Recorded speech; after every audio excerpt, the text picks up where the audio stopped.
Alright, Ubuntu Server in VirtualBox. Today we're installing Ubuntu Server in VirtualBox.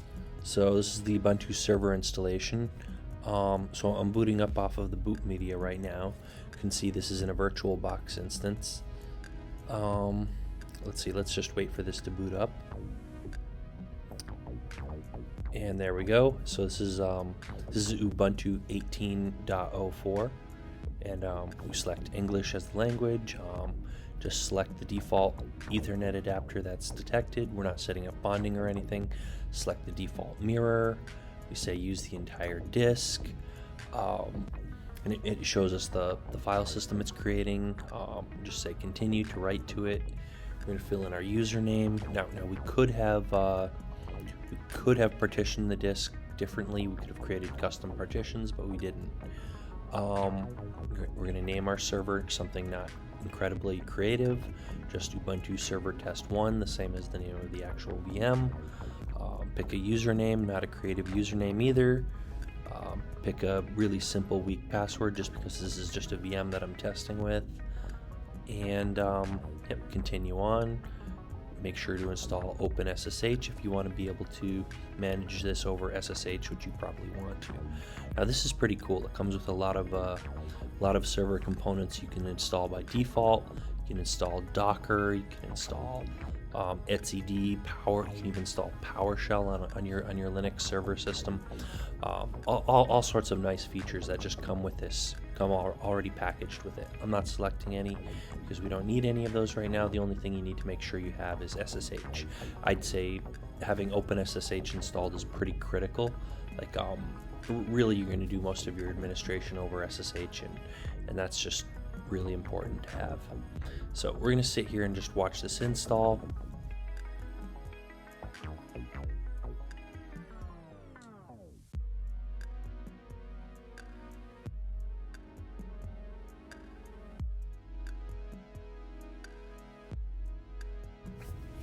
Alright, so it looks like the installation is complete and it's finished installing any updates that it needs to install.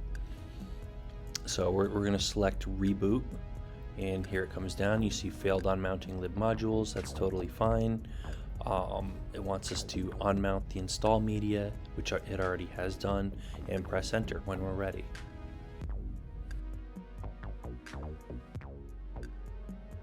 Alright, and here it is booting up again after it finally shut down.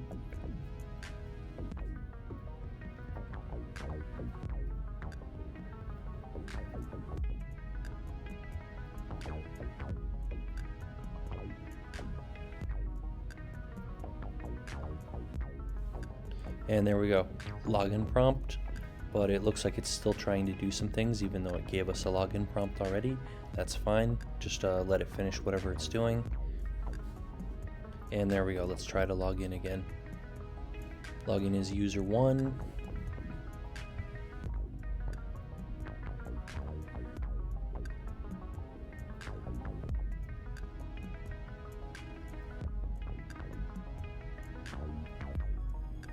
And there we go, we have our prompt. So let's clear the screen and check uname-a. You can see it's using a 4.15 kernel.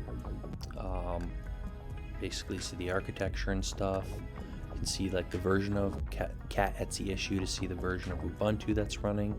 It's 18.04.3 long-term support. We can sudo root, say who am I, shows I'm root, log out of that. You can grep for SSH just to make sure SSH is running like it's supposed to be, and it is. So we're not going to be able to SSH to the system directly because it's a NATed network, and we don't want to bridge it and set up a custom IP address on my actual host right now. So we're going to go and just add a mapping. So this is like a firewall rule, kind of like a firewall. It's going to forward a port. So VirtualBox lets you forward one port to another. So our guest is going to be port 22, and our host port we're just going to pick 1212. So if we SSH to the local host on our dev system, and use port 1212, that's going to be forwarded to port 22 on our virtual machine server, which is the SSH port.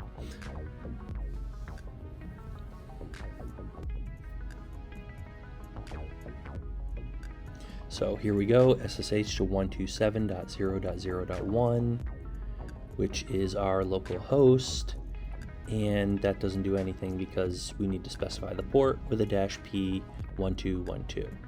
Hit yes because this is the first time using that signature, so we can't really verify it. And boom, there we are, we're logged in. We've successfully logged into our server. And that's it. You can say we're logged in on TTY1 and PTS0, so through SSH and through the console on our VM.